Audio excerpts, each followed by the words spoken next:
Hello students, welcome to our online platform CBC शिक्षा। I am your tutor रिया सिंगला।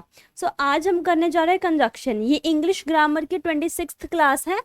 ठीक है, आज हम करेंगे कंजक्शन। आपको पता है कंजक्शन आपके कहाँ कहाँ पे आती है? आपके बीपीओ, ठीक है, आपके कोई भी बैंकिंग में, हर जगह आपकी कंजक्शंस आती ही आती है। आपने अगर कोई भी बैंकिंग का पेपर देना हो, ठीक है, बीपीओ कुछ सब कुछ कहीं पे भी आपने देना हो, तो आपको कंजक्शंस आती ही आती हैं। ठीक है, आज हम करेंगे कंजंक्शंस। ठीक है, चले। ओके, कंजंक्शंस होती क्या है, पहले ये हम इसकी पढ़ लेते हैं। बट आज मैं आपको मोस्टली आपको पीपीटी से कम और खुद रिटर्न ज़्यादा करवाऊंगी, तो इसलिए सब बच्चे अपने कॉपी और पेन साथ में लेके बैठे। ठीक है, तो चलो हम स्टार्ट करते हैं अपने कंजंक्शन से। Okay, a conjunction is a word or phrase that connects words, phrases, clauses and sentences together. ठीक है, पहले आपको पता होना चाहिए कंजंक्शन होता क्या है। जंक्शन, ओके, जंक्शन क्या होता है? जंक्शन एक ऐसा मीटिंग पॉइंट होता है, एक ऐसा मीटिंग पॉइंट होता है जहां पे कोई आके मिलता है, जहां पे दो चीजें आपस में आके मिलती हैं। दो कोई भी टू थिंग्स जहां पे आके मिलती हैं। ट्रेन जंक्शन तो सबने ही सुना होगा, आजकल फूड जंक्शंस भी होते हैं। फूड जंक्शन क्या होते हैं कि जहां पे लोग आके आपस में दो जने बैठते हैं, लंच करते हैं, सब कुछ करते हैं। ठीक है, ट्रेन्स में क्या होता है? ट्रेन्स आके वहां पे मिलती हैं, रुकती हैं। ठीक है, वो जंक्शन क्या होता है? जहां एक ऐसा मीटिंग पॉइंट जहां पे आके आपस में दो चीजें मिलती हैं। ठीक है, अब कंजंक्शन में क्या होता है? जहां पे टू सेंटेंस, टू वर्ड्स, ठीक है, क्लॉजेस या फ्रेज आके आपस में क्या होती है? मिलती हैं, तो उनको क्या बोलते हैं? कंजंक्शन।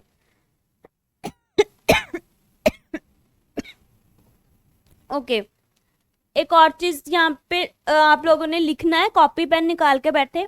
जो कंजंक्शन होती है, ये क्या मतलब? ये सिर्फ आपके मूड सेंटेंस को नहीं आप लिख सकते। सिर्फ आपने अपने मूड सेंटेंस को नहीं लिखना कि जैसे मैं आज खुश हूं। ठीक है, 2 मिनट स्टूडेंट्स।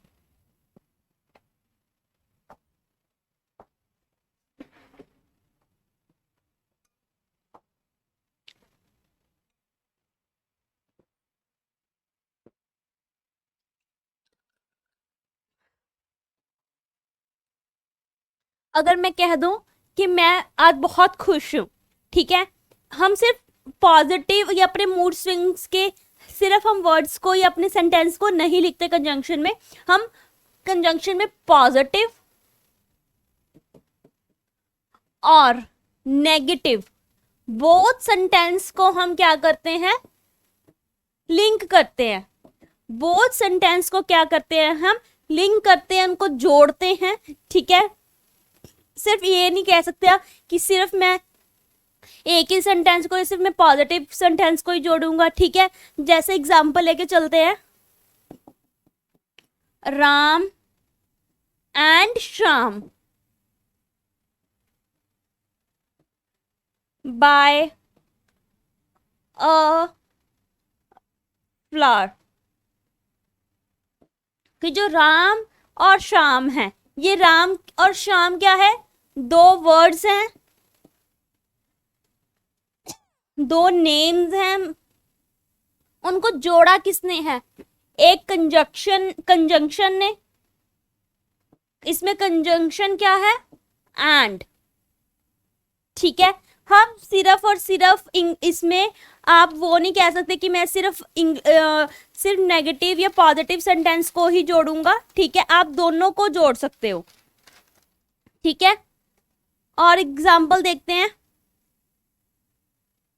जैसे कहूं, I want, I sorry I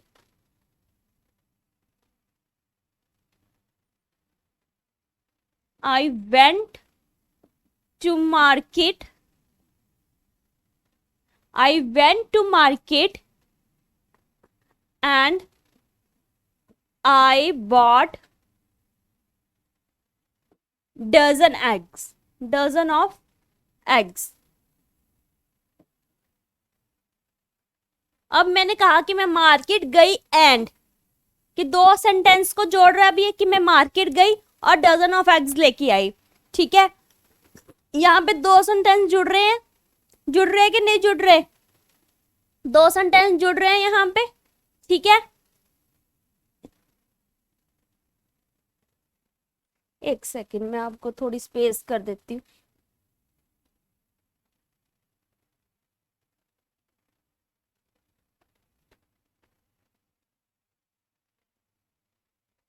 यहाँ पे लिखते हैं हम,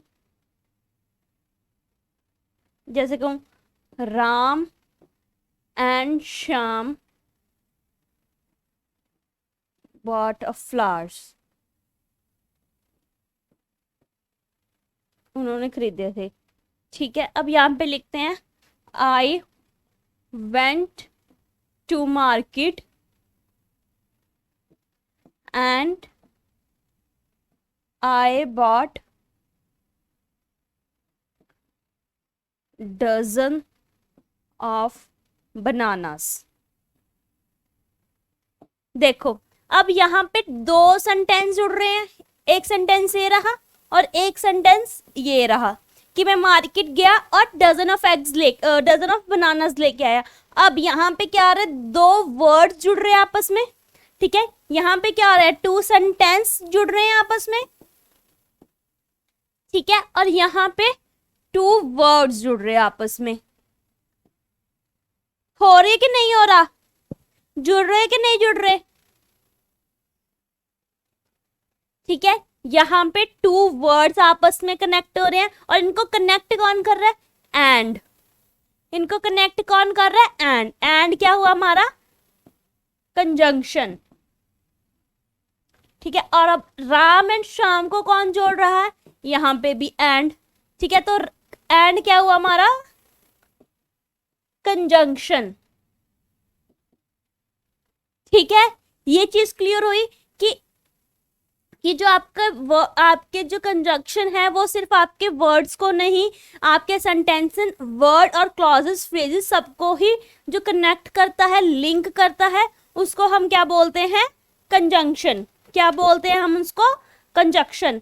अगर आपने लिखना है तो लिख लो, conjunction is a linking word or joining word. ठीक है, joining word, clause and phrases. ठीक है, आप इसको लिख सकते हो अगर आपने लिखना चाहते हो तो।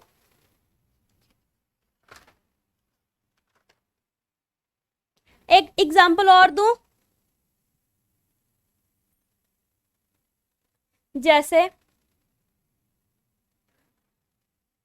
Rita tried hard for exams but she failed। अब क्या है कि रीटा ने ट्राई तो बहुत किया एग्जाम में, बट शी फेल्ड। अब बट क्या है? अगर अब ये दो वर्ड्स को जोड़ रहा है आपस में, क्या है ये? कंजंक्शन। ये चीज क्लियर हुई आप सबको? ठीक है, अब मैं आपको एक इसका बता दूं, कुछ ये बता देती हूँ। कुछ कंजंक्शंस होती हैं, and, but, neither, not, so, that, not only, but also, least, either और, अनटिल, टिल, एटसेट्रा। ठीक है, और भी सारी कंजंक्शंस होती हैं। ठीक है, नेक्स्ट पे चले। ओके, टाइप्स ऑफ कंजंक्शंस होती है, जैसे coordinating conjunction, subordinating conjunctions, correlate conjunctions, compound conjunction. ठीक है, ये कुछ टाइप्स ऑफ कंजंक्शंस होती हैं। ठीक है, ओके, मैं आपको कुछ अब रूल्स करवाऊंगी। ठीक है, अब मैं आपको कुछ रूल करवाऊंगी। रूल नंबर 1, मैंने आपको पहले ही कहा था, अब मैं आपको पीडीएफ प्रोवाइड मतलब पीपीटी नहीं, आज मैं आपको क्या खुद लिख के आपको बताऊंगी, ठीक है। जैसे हार्डली, स्कैर्सली। अब पहले मैं इसकी आपको एक एग्जाम्पल दूंगी, पहले इसकी मैं आपको एक एग्जाम्पल दूंगी, उसके बाद मैं आपको इसका रूल समझाऊंगी। जैसे hardly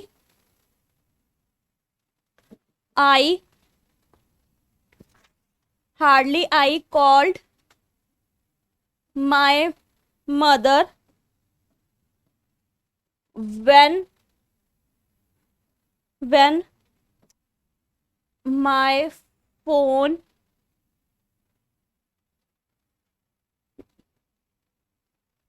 bell rang. Hi, hardly I called my mother when my phone bell rang. और एक और लिख रही हूँ, hardly had I called my mother when my phone bell rang. अब इनमें से बताओ कौन सा सही है कौन सा नहीं। अब आपने मुझे बताना है कि इनमें से कौन सा सही है, फर्स्ट वन और सेकंड वन। मैं आपको पहले इससे पहले एक और चीज बता देती हूँ, जो हार्डली है या स्केर्सली है, इनका एक छोटा सा फॉर्मूला होता है, आप सब लोग लिखो। हार्डली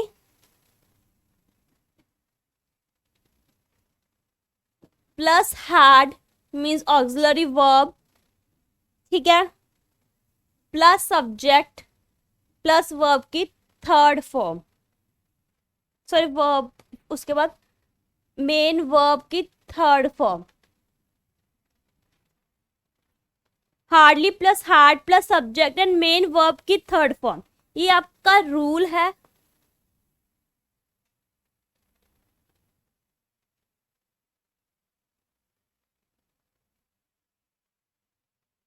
ये आपका रूल है, hardly plus had auxiliary verb subject and main verb third. अब इनमें से अब आपने मुझे बताना है कि आपको कौन सा इसके साथ मैच हो रहा है। Hardly I called my mother when my phone bell rang, bell rang क्या है, मेन वर्ब है और ये थर्ड है, ठीक है, ये भी ठीक है। और एक मोस्ट इंपॉर्टेंट चीज क्या, जो हार्डली और स्केर्सली है, इसके साथ क्या लगता है, इज फॉलोड बाय व्हेन। जो स्केर्सली है वो किसको फॉलो करता है, व्हेन को, ठीक है। जैसे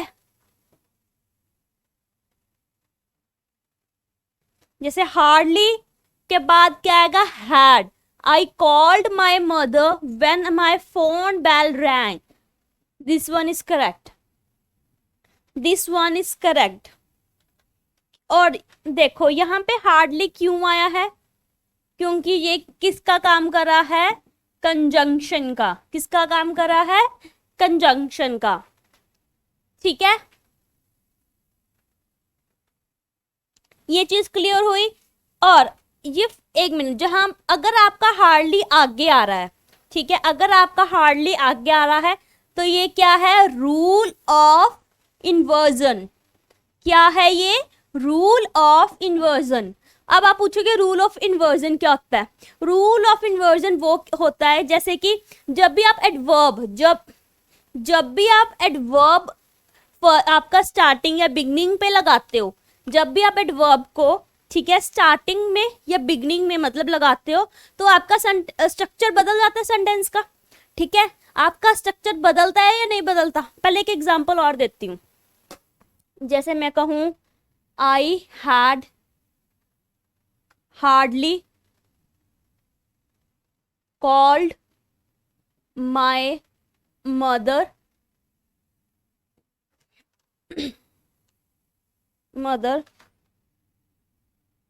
when my bell rang,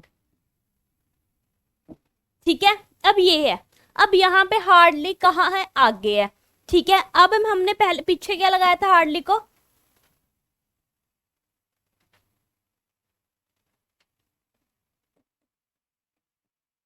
hardly had I called my mother when my bell rang। ठीक है, हमने ये सेंटेंस लिखा था ना, ये सेंटेंस लिखा था ना हार्डली। अब इसमें हमने रूल ऑफ इन्वर्जन किया था। अब ये देखो जो फर्स्ट है, अब इसका स्ट्रक्चर इसका स्ट्रक्चर दोनों अलग है, दोनों का स्ट्रक्चर अलग अलग है ना। तो जब जहां पे आपका हार्डली मतलब कोई भी एडवर्ब आपकी स्टार्टिंग में आ जाती है तो वो क्या होता है, आपका सेंटेंस का स्ट्रक्चर बदल जाता है। ठीक है, सेंटेंस का स्ट्रक्चर चेंज हो जाता है।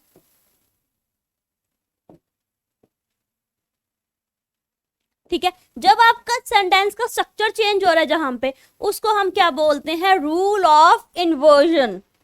जहां पे आपका थोड़ा सा भी सेंटेंस का स्ट्रक्चर चेंज हो रहा है एडवर्ब के कारण, ठीक है, तो वहां उसको क्या बोलते हैं हम, रूल ऑफ इन्वर्जन। ठीक है, ये चीज क्लियर हुई या नहीं हुई? नेक्स्ट पे चलें। आप सबको मैंने इसलिए बोला आज अपने कॉपी और पेन लेके बैठे, आज मैं आपको पीपीटी से नहीं करवा रही, खुद रिटर्न करवा रही हूं। ठीक है, आगे देखो रूल नंबर 2। हम इसको हाफ पार्ट में डिवाइड कर देंगे पहले ही। Okay, no sooner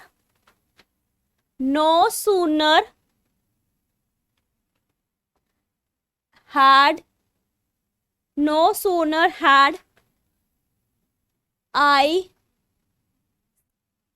tapped out it started raining।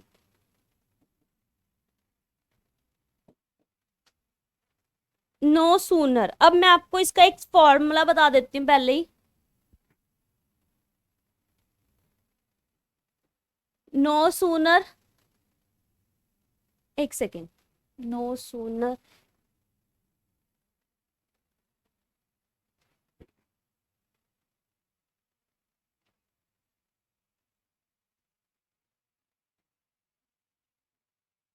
Then,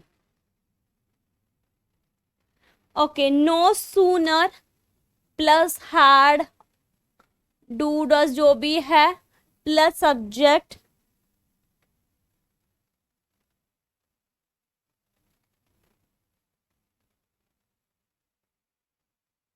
had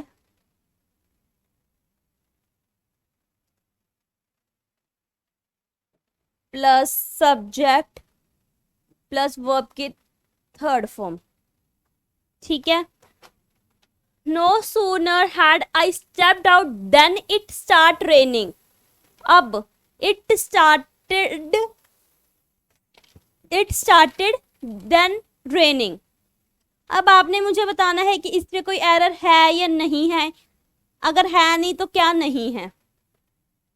अब मैं आपको बताती हूँ, यहाँ पे ये वाला देन नहीं आएगा, यहाँ पे ये वाला देन नहीं आएगा, क्योंकि जो नो सूनर है is followed by THAN then,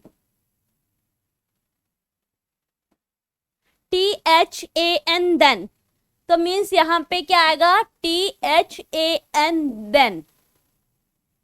ठीक है, जो नो सूनर है वो कहाँ पे यूज करते हैं, हम कैसे यूज करते हैं, THAN देन यूज करते हैं, ना कि THEN, क्योंकि जो ये वाला देन होता है ये टाइम के लिए होता है, और THAN than it is for comparison.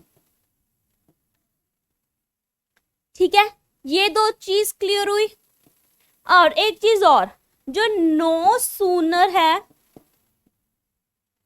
जैसे हम उसको हैड के साथ लिखते हैं उसको वैसे हम डिड के साथ भी लिखते हैं, डिड डू डज के साथ भी लिखते हैं। जब यहाँ पे सब्जेक्ट आएगा तो इसके साथ वर्ब की बट फर्स्ट फॉर्म आएगी। क्या आएगी इसके साथ? वर्ब की फर्स्ट फॉर्म। जैसे मैं कहूं, एग्जाम्पल दे देती हूँ इसकी भी एक, no sooner did I come out of the house then। अब यहाँ पे कौन सा देन आएगा? THAN या THEN आएगा? THAN। then it started raining। No sooner did I come out of the house than it started raining। अब इसमें आपको एरर्स कहाँ पे आते हैं? या तो THAN को THEN लिख देते हैं, ठीक है, ये आपका एरर शो करता तब। या हम हाउस के बाद, जैसे हाउस के बाद, अगर हम हाउस के बाद देन को हटा दें, ठीक है,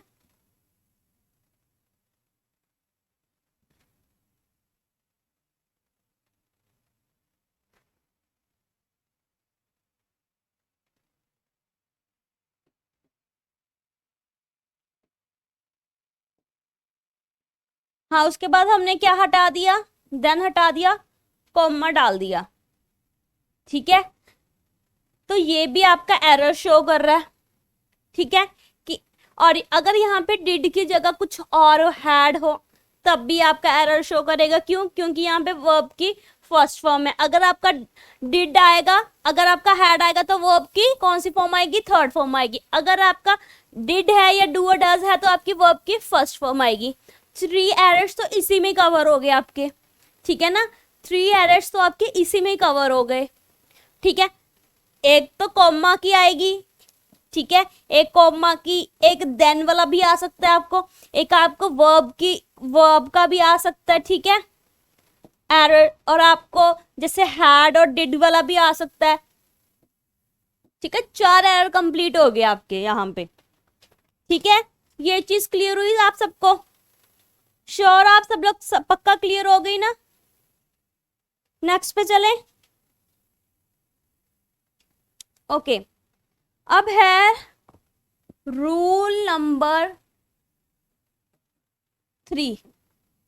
रूल नंबर 3, अब मैं आपको थोड़ा सा रूल नंबर 3 में एक चीज करवाऊंगी सिर्फ, ठीक है। रूल नंबर 3 में मोस्टली मैं आपको चीज समझाऊंगी जो होगी, जैसे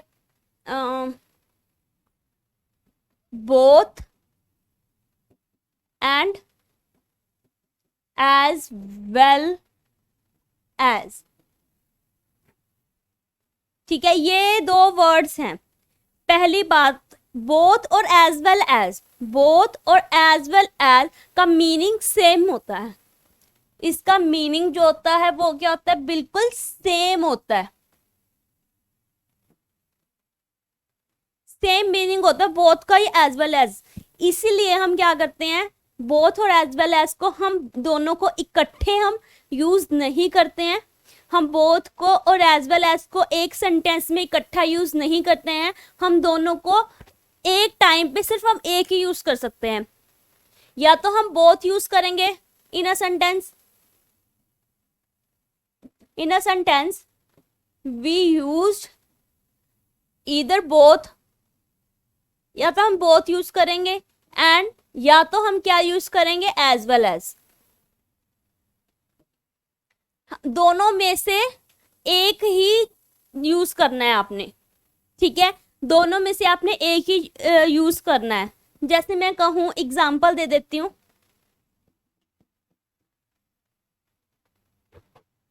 okay.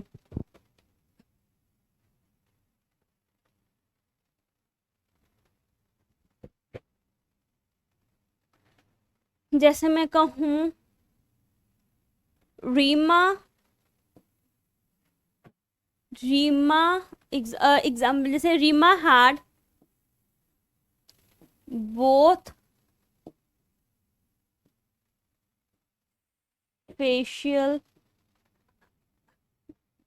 had do both facial and massage. कि जो रीमा थी उसने उसने क्या किया, बोथ फेशियल एंड मसाज दोनों ली। ठीक है, या मैं कहूँ Reema had a facial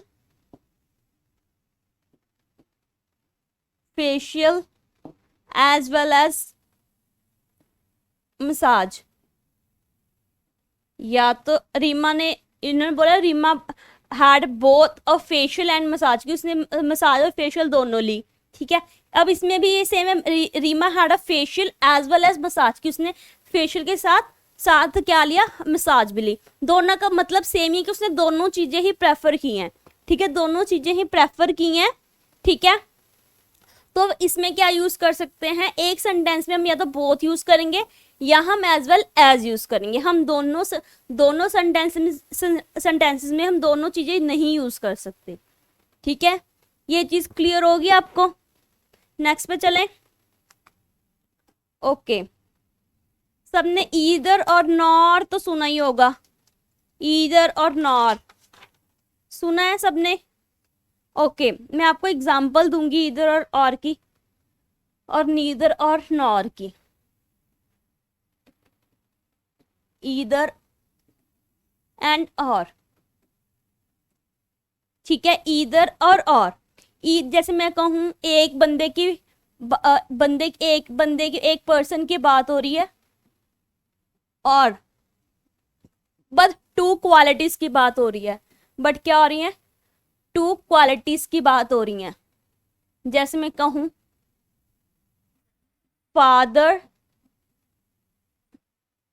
father is either disturbed और सैड। या तो फादर सैड है या तो डिस्टर्ब्ड है। एक ही पर्सन की बात हो रही, बट उसकी टू क्वालिटीज की बात हो रही है, कि डिस्टर्ब्ड और सैड। ठीक है, किसकी बात, एक ही पर्सन की बात हो रही है फादर की, पर टू क्वालिटीज की बात हो रही है उसकी, कि हाँ या तो फादर डिस्टर्ब्ड है या तो वो सैड है। ठीक है, ये चीज क्लियर हुई आप सबको, कि इधर और में आपके टू क्वालिटीज की बात, एक ही पर्सन की दो क्वालिटीज की बात हो सकती है। या तो जैसे मैं कहूं इधर रोहन और Sohan has taken the last chocolate। कि जो रोहन है, अब सोहन है। अब यहाँ पे क्या बात हो रही है, दो पर्सन की बात हो रही है, दो क्वालिटीज की बात हो रही है। मतलब दो पर्सन की दो क्वालिटीज की बात हो रही है, कि इधर रोहन और Sohan has taken the last chocolate, कि रोहन ने भी ले सकता है लास्ट चॉकलेट, और सोहन भी ले सकता है। ठीक है, यहाँ पे मैंने आपको पहले ही बताया था, या तो हम जो हमारे कंजंक्शंस होती हैं, हम वर्ड्स को भी ज्वाइन कर सकते हैं। ठीक है, या तो हम एक दो वर्ड्स को, दो सेंटेंसेस को, दो क्लॉज को, फ्रेजेस को, किसी को भी कनेक्ट करते हैं, हम उसको कंजंक्शन बोलते हैं। अब ये दोनों कंजंक्शन इन दो वर्ड्स को जोड़ रही हैं। ठीक है, यहाँ पे ये इन दो सेंटेंसेस को जोड़ने की कोशिश कर रही हैं। ठीक है, अब same as it is neither का भी है, नीदर और नॉर, नीदर नॉर। जैसे मैं कहूं फादर इज नीदर डिस्टर्ब्ड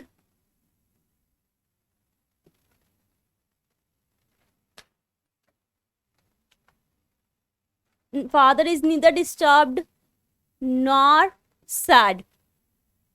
ठीक है, सेकंड में मैं आपको बोलूं नीदर रोहन और nor Sohan has finished his chocolate. अब इसमें क्या हो रहा है, यहाँ पे सिर्फ दो बंदों की क्वालिटीज की बात हो रही थी, अब यहाँ पे एक ही बंदे की बात हो रही है, ठीक है, बट क्वालिटीज के साथ साथ एक्शन भी परफॉर्म हो रहा है। नीदर और नॉर में हम एक्शंस की भी बात साथ में करते हैं, जैसे neither Rohan nor Sohan has finish his chocolate. ना तो रोहन ने ना ही सोहन ने क्या खत्म नहीं की है अपनी चॉकलेट। यहाँ पे एक्शन हो रहा है कि उन्होंने अभी तक काम खत्म नहीं किया, मतलब उन्होंने अभी तक अपना जो चॉकलेट है उसको फिनिश नहीं की है, ठीक है। इसमें क्या हो रहा है, यहाँ पे उन्होंने बोला सिर्फ एक बता दिया है कि रोहन या सोहन चॉकलेट ले सकता है। यहाँ पे उनको बताया कि रोहन और सोहन है जो कि क्या कर सकते हैं, अभी तक उन्होंने अपनी चॉकलेट फिनिश नहीं की है। यहाँ पे वर्ब आ गई फिनिश्ड, तो मतलब एक कोई काम हो रहा है, तो उससे क्या क्या हमारा पता चल रहा है कि यहाँ पे क्या हो रहा है, एक एक्शन हो रहा है, ठीक है। ये इस चीज क्लियर हुई आपको सबको? ओके, चलो मैं आप ये सब कुछ नोट डाउन कर लो, ठीक है। फिर मैं इसको इरेज करके फिर नेक्स्ट करवाऊंगी। आप लोग सब ने जो जिन जिन बच्चों ने स्क्रीनशॉट्स लेने हैं या कुछ लेना है तो आप ले सकते हो।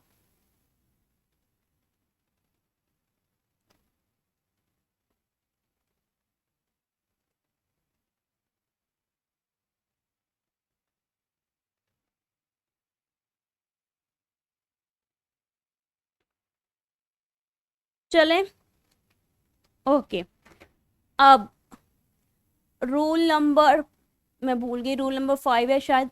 अब रूल नंबर 5 में देखो क्या है, लीस्ट, लीस्ट, ठीक है। एक second students,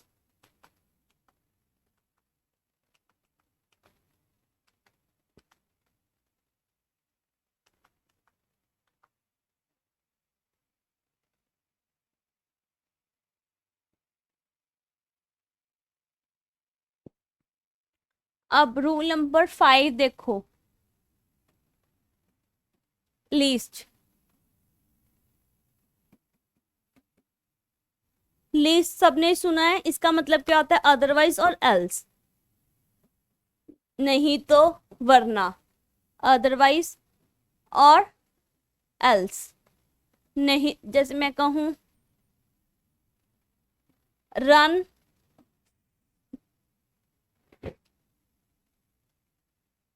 fast list you will miss the train.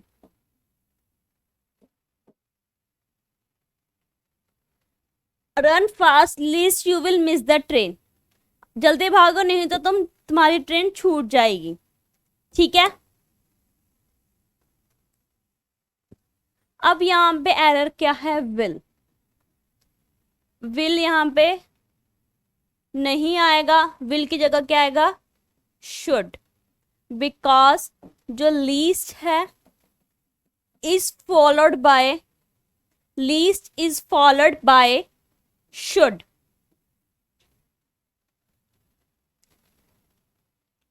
Least is followed bye should. You run fast least you should miss the train. अब ये ग्रामर ही ऐसी चीज है जहाँ की जो अपने अपने रूल्स बनाए हुए हैं ग्रामर में, हम उसको चेंज नहीं कर सकते। ओके, जैसे lest unless until should not be followed by negative sentence, जो कि लीस्ट है, अनटिल है, अनलेस है, हम इसके नेगेटिव सेंटेंस नहीं बना सकते, हम इनके नेगेटिव सेंटेंस नहीं बना सकते। अगर मैं कहूँ run fast lest you should not miss the train, no, इसकी जो सेंस नेगेटिव हो सकती है, जो सेंस है वो नेगेटिव हो सकती है, बट जो सेंटेंस फॉर्मेशन है, जो सेंटेंस फॉर्मेशन है, स्ट्रक्चर है, वो आपका क्या होना चाहिए, अफर्मेटिव। वो आपका अफर्मेटिव ही होना चाहिए। ये याद रखना, आपका जो अनलेस है, अनटिल है, लीस्ट है, ये कभी भी नेगेटिव नहीं होते हैं, ये ऑलवेज पॉजिटिव में ही होते, पॉजिटिव अफर्मेटिव सेंटेंस में ही होते हैं। ठीक है, क्लियर हुआ? नेक्स्ट पे चलें। इसको आप नोट डाउन करना चाहते तो कर सकते हो।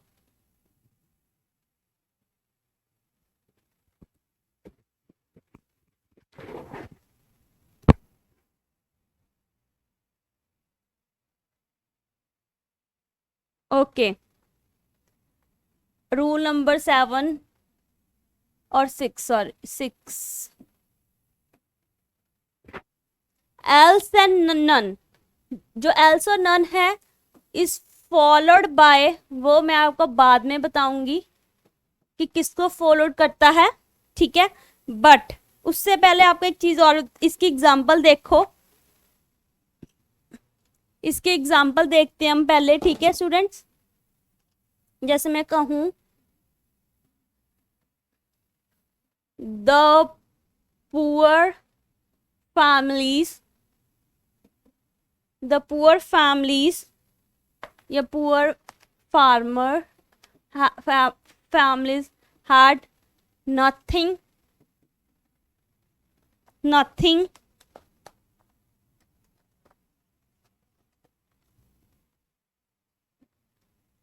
else than water to eat and drink। कि जो पुअर फैमिलीज हैं उनके पास सिर्फ पीने को खाने को पानी ही है और पीने के लिए भी पानी ही है। ठीक है, अब इसमें देखो जो एल्स है और बट नन है, एल्स और नन में हम जो है उसमें हम क्या यूज करते हैं, बट और एक्सेप्ट। अब यहाँ पे एल्स है, यस है, तो यहाँ पे क्या आएगा, यहाँ पे क्या आएगा, देन की जगह बट या एक्सेप्ट। कि जो पुअर फैमिलीज हैं उनके पास nothing else but water to eat and drink, then की जगह क्या आएगा, बट एंड एक्सेप्ट। ओके, अब यहाँ पे कहा जाता है no other, no other, none other and rather. जहां पे ये वर्ड्स हों उनके साथ आप देन लगा सकते हो, none other, no other and rather. अगर आपका आ जाए no else, no one else, तब आपका क्या लगेगा, बट ही लगेगा। जहां पे no other, none other, rather आए वहां पे तो आपका क्या लगेगा, देन लगेगा। बट जहां पे no else, no one else लगे वहां पे आपका बट ही आएगा। ये चीज ध्यान रखना, ये आपका एरर आता है पेपर में। ठीक है, ये आपका क्या आता है, एरर आता है। ठीक है, आप इसको लिख सकते हो इतने। ओके, ऑल्दो या दो, ऑल्दो या दो, हम अब ये वाला करेंगे।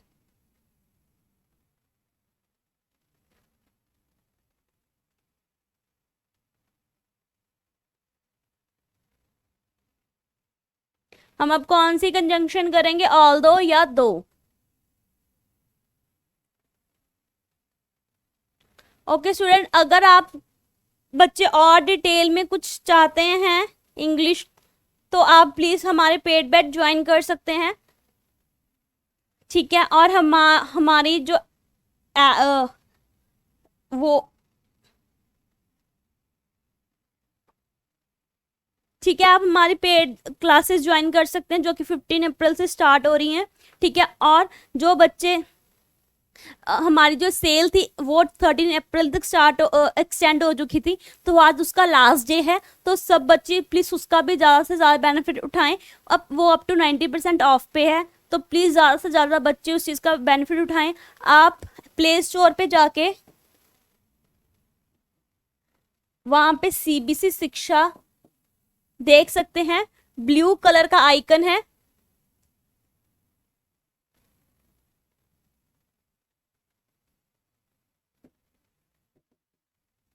ब्लू कलर का सेम ऐसा ये आइकन है, उसको डाउनलोड कर सकते हैं, अपना अकाउंट बनाओ। ठीक है, वहां पे आपको हर चीज की अपडेट मिलती रहेगी, यूट्यूब वगैरह हर चीज की, कोई भी पेड कोर्सेज हैं सबकी अपडेट मिलती रहेगी। और जो ये आज का लास्ट डे है हमारी सेल का, ये 90% ऑफ पे है, ये 90% ऑफ पे है ये। ठीक है, ओके हम अब क्या करने वाले थे, ऑल दो और दो। ओके, जो ऑल दो और दो है, ठीक है, पहले हम एक एग्जांपल देखते हैं इसकी। ऑल दो दिख रहा है वाइट कलर, इसमें येलो ही ले लेती हूँ, पर वाइट ही लेते हैं चलो। ऑल दो the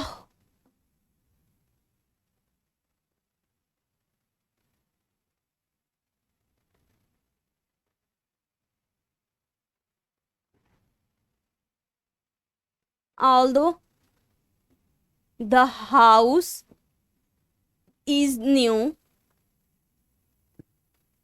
but the furniture is old.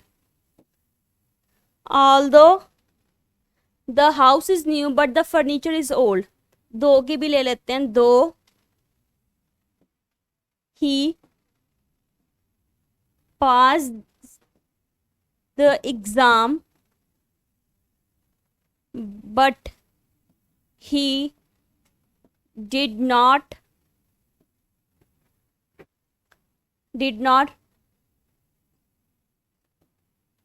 receive no though he passed the exam but he did not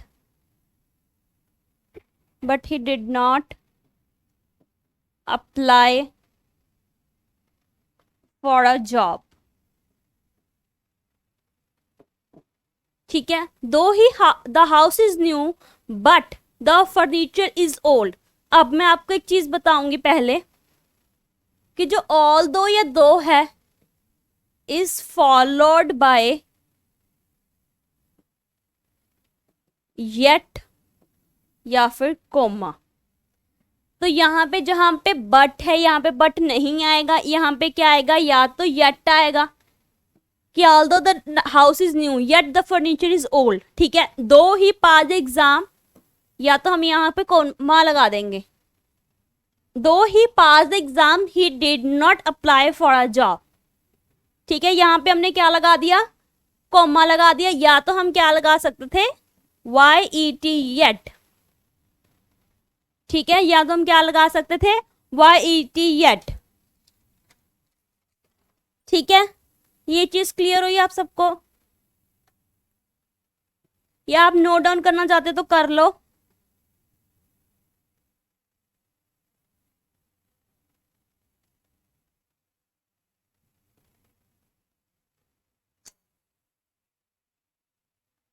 okay student, अगर आप कुछ और डिटेल में चाहते हो कोई भी टॉपिक, तो आप प्लीज़ हमारे पेड बैच ज्वाइन कीजिएगा, आपको और ज़्यादा डिटेल में हम हर चीज़ को प्रोवाइड करेंगे। ठीक है, अगर आप कोई भी चीज़ को, किसी भी टॉपिक को डिटेल में चाहते हैं तो मैं आपको पेड बैच में, ठीक है, करवाऊंगी। ठीक है, तो आप इनरोल कर सकते हो। अगर आपको कोई भी क्वेरी, आप इस नंबर पे कॉल कर सकते हो 9522295232 पे। ठीक है, आपको किसी भी चीज़ के रिगार्डिंग कोई भी क्वेरीज होती हैं तो आप इस नंबर पे कॉल करके पूछ सकते हो। कोई ऐप के रिगार्डिंग, वैसे अब हमारी ऐप बिल्कुल अपडेट हो चुकी है, कोई उसमें कोई भी टाइप की कोई भी दिक्कत नहीं है। ठीक है, तो आप प्लीज़ इस नंबर पे कॉल करके हमारे पेड बैच ज्वाइन कर सकते हैं। तो वहाँ पे आपको बहुत अच्छे से, इससे भी ज़्यादा अच्छे से क्लियरली मैं आपको डिटेल देना शुरू कर रही हूँ। ठीक है, डिटेल देती हूँ वहाँ पे। ठीक है, तो आप हमारे प्लीज़ पेड बैच ज्वाइन कीजिए। Okay, please like share and comment to our channel. ठीक है, जो भी हम आपको लेक्चर्स देते हैं प्लीज़ उसको लाइक कीजिए, अपने फ्रेंड्स को शेयर कीजिए, ताकि आपके साथ साथ आपके फ्रेंड्स और सबका भला हो। ठीक है, okay, thank you, have a great day.